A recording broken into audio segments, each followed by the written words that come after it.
ব্যথা এখন আপনার সঙ্গে কোনো কথা আমি বলবো না। আমার মৃত্যু মুখে আমি যাচ্ছি, এই সময় আপনি আমাকে জিজ্ঞেস করতে এসেছেন, এইভাবে আমি তাকে ভর্সনা করতাম।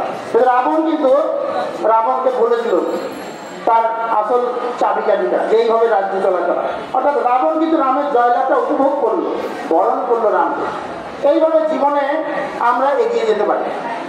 আর এই দুটো কথা বলার পর তৃতীয় একটা কথা বলি, তারপরে রেজাল্টের প্রসেসে আমরা চলে আসবো। সেটা হচ্ছে আমাদের ছাত্র জীবনে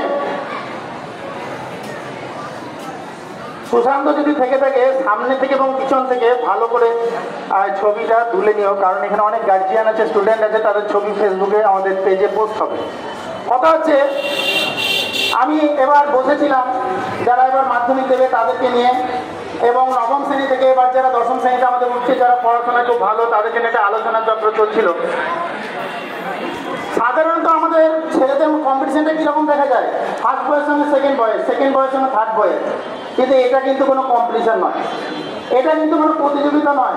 প্রতিযোগিতা হওয়া উচিত তার সাথে, প্রতিযোগিতা হওয়া উচিত আমার নিজের সাথে।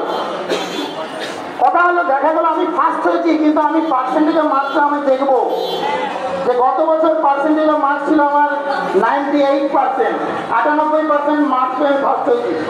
এবার আমি ফার্স্ট হয়েছি, কিন্তু আমি 95% পেয়েছি। তাহলে রেজাল্ট কিন্তু আমার আগের বছরের থেকে এখন খারাপ হলো। বোঝা গেল? সবসময় দেখতে হবে আমার নিজের আমার পারদর্শিতার মানটা বাড়ছে কি কমছে। তাই আমার সঙ্গে কম্পিট করবো আমি নিজের, আমার সঙ্গে প্রতিযোগিতা হবে আমার নিজের। আমি গতবার বিজ্ঞানে পেয়েছিলাম 90-এর মধ্যে, হয়তো আমি 80 পেয়েছিলাম, দিয়ে ফার্স্ট হয়েছি। এবার